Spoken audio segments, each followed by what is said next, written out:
बिस्मिल्लाहिर्रहमानिर्रहीम, अस्सलाम वालेकुम व्यूवर्स। आई होप आप लोग खैरियत से होंगे। व्यूवर्स, आज हम एक ब्लड शुगर टेस्ट के बारे में डिस्कस करेंगे। जो वो क्या है, रैंडम ब्लड शुगर टेस्ट है, जिसको हम शॉर्टली आरबीएस कहते हैं। तो टू टाइप्स है, एक है फास्टिंग ब्लड शुगर एफबीएस और एक है आरबीएस यानी रैंडम ब्लड शुगर टेस्ट। तो आते हैं इस टेस्ट की तरफ कि ये टेस्ट क्यों हम परफॉर्म करते हैं, कौन से पर्पस के लिए हम परफॉर्म करते हैं लैब में, नॉर्मल वैल्यूज़ क्या है और इसके जो प्रोसीजर्स हैं कि हम इसको किस तरह लैब में परफॉर्म करते हैं इक्विपमेंट्स के ज़रिए और कौन से इक्विपमेंट्स इसके लिए इस्तेमाल होते हैं। तो आइए चलते हैं रैंडम ब्लड शुगर की तरफ। तो याद रखिए कि रैंडम ब्लड शुगर टेस्ट जो है ये हम क्यों लैब में करते हैं। तो ये हम याद रखिए कि इसको हम क्या कहते हैं, इसको हम रैंडम ब्लड ग्लूकोज टेस्ट भी कह सकते हैं, रैंडम ब्लड ग्लूकोज टेस्ट, ठीक है, या इसको शॉर्टली हम RBG भी कह सकते हैं। एक तो रैंडम ब्लड शुगर है यानी RBS, ठीक है, और इसको हम रैंडम ब्लड ग्लूकोज टेस्ट भी कह सकते हैं। इसके अलावा इसको हम एक और नाम भी जो है वो ले सकते हैं, ब्लड रैंडम ग्लूकोज टेस्ट या शुगर टेस्ट, ठीक है। इसको हम मुख्तलिफ नाम ले सकते हैं। तो इसको हम शॉर्टली जो है BRG कह सकते हैं, BRG टेस्ट, ठीक है। तो ये 2-3 नाम जो है इसको हम पुकार सकते हैं। इसकी थोड़ा सा जो है पर्पस की तरफ आते हैं कि इसका पर्पस क्या है, कौन से पर्पस के लिए हम इसको करते हैं लैब में। तो याद रखिए कि बाज़ पेशेंट्स होते हैं उसका हम शुगर लेवल टेस्ट करते हैं कि यार ये पेशेंट डायबिटिक है या नहीं, क्योंकि डायबिटिक के जो है बहुत सारे यानी 30+ टाइप्स हैं, लेकिन कॉमन जो है वो टाइप 1 और टाइप 2 डायबिटीज़ है, मेलाइटिस है और इंसेफेलिटिस है। तो उसको हम जो है समझने के लिए, उसको हम डायग्नोस करने के लिए ये जो है एक RBS और एक FBS टेस्ट परफॉर्म करते हैं। तो पर्पस इसका ये है कि ये हम लैब में इसलिए परफॉर्म करते हैं टू इन्फॉर्म या टू नो अबाउट डायबिटीज़, ठीक है। तो ये जो डायबिटीज़ को हम मालूम करने के लिए ये रैंडम ब्लड टेस्ट परफॉर्म करते हैं। और कौन से डायबिटीज़ के लिए, to know about diabetes mellitus, diabetes type 1 या टाइप 1 डायबिटीज़ के लिए हम इसको डायग्नोस करने के लिए हम क्या करते हैं, random blood sugar test perform करते हैं, ठीक है। क्योंकि डायबिटीज़ जो टाइप 1 डायबिटीज़ हैं ये बेसिकली क्या है कि इसको हम इंसुलिन थेरेपी करते हैं इमरजेंसी कंडीशन में। कौन सी कंडीशन में, इमरजेंसी कंडीशन में, जब ये टाइप 1 डायबिटीज़ मेलाइटस हो तो इसके लिए हम उस पेशेंट को इंसुलिन थेरेपी करते हैं इमरजेंसी कंडीशन में, ठीक है। तो हम इसमें जो है टाइप 1 डायबिटीज़ या डायबिटीज़ टाइप 1 उसको डायग्नोस करने के लिए हम रैंडम ब्लड शुगर टेस्ट जो है वो लैब में परफॉर्म करते हैं। ये तो इसका पर्पस था। अब इसके लिए जो है क्या है कि हम इसका अब डिस्कस करेंगे कि स्पेसिमेन इसका नॉर्मल वैल्यू हम पहले आप लोगों को बताते हैं कि इसका नॉर्मल वैल्यू क्या है। Normal value of RBS, commonly इसको RBS कहते हैं, ठीक है। तो रैंडम ब्लड शुगर की जो नॉर्मल वैल्यू है, याद रखिए वो मुख्तलिफ बुक में जो है मुख्तलिफ दिए गए हैं, लेकिन यहाँ पर जो मैं लिखता हूँ वो करेक्टली क्या है, 60 to 130 ग्राम पर DL डेसीलीटर, ठीक है। तो ये इसका नॉर्मल वैल्यू है। याद रखिए जब भी ग्लूकोज अपने नॉर्मल लेवल से नीचे आ जाता है, लो हो जाता है, तो उसको हम मेडिकली एक नाम ले सकते हैं जिसको हम हाइपोग्लाइसीमिया कहेंगे।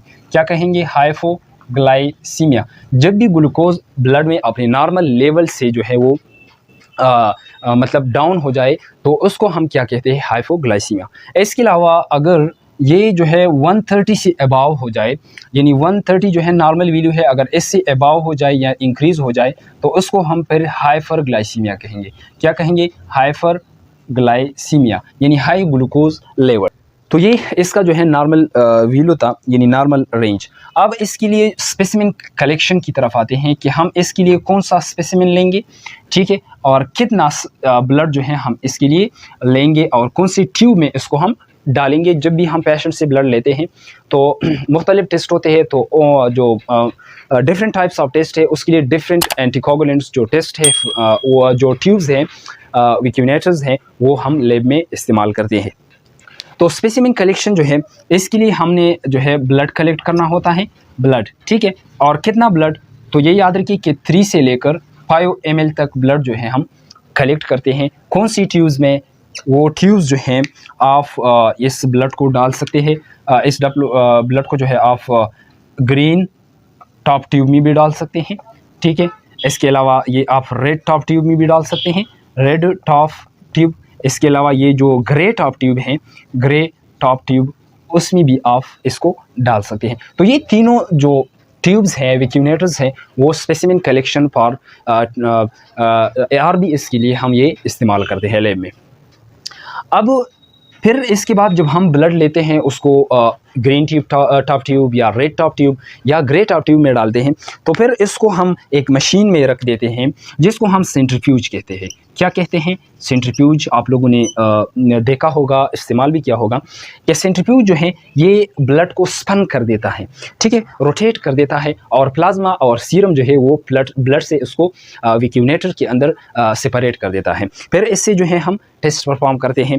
तो सेंट्रीफ्यूज में हम इसको स्पन कर देते हैं, और सीरम प्लस प्लाज्मा जो है, प्लाज्मा हम फिर इससे क्या लेते हैं, सैंपल लेके फिर हम उसको जो सीमी ऑटो एनालाइज़र होते हैं उसमें हम डालते हैं, और फिर वो हमें जो है रिज़ल्ट देता है।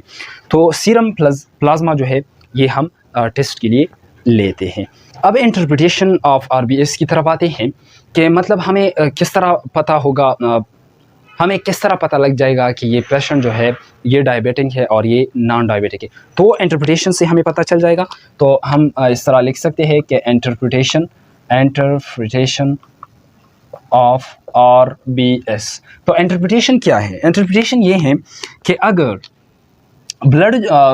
ग्लूकोज लेवल ब्लड में टेस्ट के बाद अगर आपके पास रिज़ल्ट आ जाए 60 से लेकर 130 ग्राम पर डेसीलीटर, तो इसका मतलब ये हुआ कि ये जो पेशेंट है ये क्या है, ये नॉर्मल है। ये क्या है? नॉर्मल। यानी इसका मतलब है कि ये नॉन डायबिटिक है। क्या है? नॉन डायबिटिक है। इसमें शुगर का लेवल नॉर्मल है, यानी इसमें डायबिटीज़ की कोई जो है वो चांसेस मौजूद नहीं है। उसका जो शुगर लेवल है वो ब्लड में नॉर्मल है, तो नॉर्मल पेशेंट है। अब अगर 60 यानी 130 से लेकर 200 ग्राम पर डेसीलीटर अगर रिज़ल्ट आ जाए कि मतलब ब्लड में जो शुगर है वो इतना है, तो इसका मतलब ये हुआ कि ये पेशेंट हमारे पास क्या है, ये फ्री डायबिटिक है। ये क्या है? Free diabetic. के मतलब इसको जो है फ्यूचर में आने वाले दिनों में इसको जो है डायबिटीज़ हो सकता है, ठीक है। इसके अलावा अगर वैल्यू अबाव 200 हो जाए या मोर देन 200 ग्राम पर डेसीलीटर, तो इसका मतलब हुआ कि ये जो पेशेंट है इंडिकेट इसमें जो है इंडिकेट हुआ क्या, डायबिटीज़ या टाइप 1 डायबिटीज़, ठीक है। तो इसका मतलब है कि ये पेशेंट जो है ये डायबिटिक है, इसका जो है ग्लूकोज लेवल नॉर्मल है, तो इसको हम जो है सिंपली शुगर कहते हैं। यानी ये बात असल में गलत है कि हम किसी को कहते हैं कि यार इसका शुगर है। तो शुगर तो हर इंसान का होता है, ब्लड में मौजूद है, लेकिन इसके लिए अच्छी बात यह है कि हाइपरग्लाइसेमिक कहे या डायबिटिक पेशेंट कहे, शुगर तो हर इंसान के ब्लड में मौजूद होता है। तो इस तरह हम नहीं कह सकते कि यार इसका शुगर है, क्योंकि शुगर के बगैर हम तो ज़िंदा रह नहीं सकते, ठीक है। तो अबाउट 200 ग्राम पर डेसीलीटर ये इंडिकेट करता है डायबिटीज़। अब इसके लिए इक्विपमेंट्स कौन से हम जो है लैब में मतलब कौन से इक्विपमेंट्स के ज़रिए हम इस टेस्ट को परफॉर्म करते हैं, कौन सी मशीन से? बहुत सारी मशीन से आजकल जो है बहुत ऑटोमेशंस, बड़े बड़े मशीन जो है वो जो बड़े सरकारी हॉस्पिटल्स है वहाँ पर मौजूद है। लेकिन अगर मैं सिंपली बात करूँ तो जो रूटीन लैब में हम ये टेस्ट परफॉर्म करते हैं तो वो हम सेमी ऑटो एनालाइज़र के ज़रिए परफॉर्म करते हैं। सेमी ऑटो एनालाइज़र जो फॉर एग्ज़ाम्पल हमारे पास क्या है, माइक्रो लैब 300 है फॉर एग्जांपल, ये ज़्यादातर जो रूटीन लैब्स वाले होते हैं वो इस्तेमाल करते हैं। तो इसके ज़रिए अगर हम इस टेस्ट को परफॉर्म करते हैं तो ये इसके लिए सेमी ऑटो एनालाइज़र इक्विपमेंट यानी मशीन है, ठीक है, जिसके ज़रिए हम इसको शुगर का लेवल जो है वो मालूम करते हैं। अगर रिएजेंट्स की बात करें हम कि जब माइक्रोलैब के ज़रिए, माइक्रोलैब 300 के ज़रिए हम अगर या अदर मशीन्स के ज़रिए हम इसको परफॉर्म करते हैं तो इसके लिए कौन सी रिएजेंट्स की ज़रूरत होती है।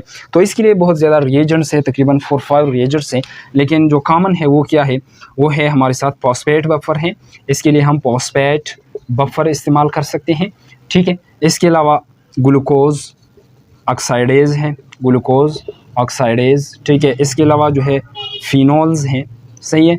तो ये जो है 2-3 और भी हैं, इसको जो है हम लैब में इस्तेमाल करते हैं। किस चीज़ के लिए?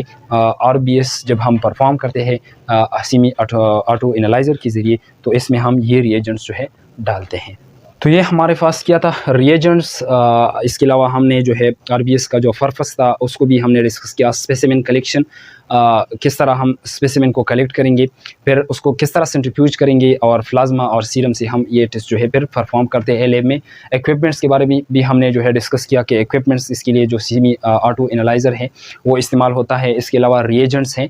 तो ये चीज़ें जो है सारे हमने इस लेक्चर में आप लोगों को जो है बताए। तो आई होप आप लोगों को जो है ये लेक्चर समझ आई होंगी।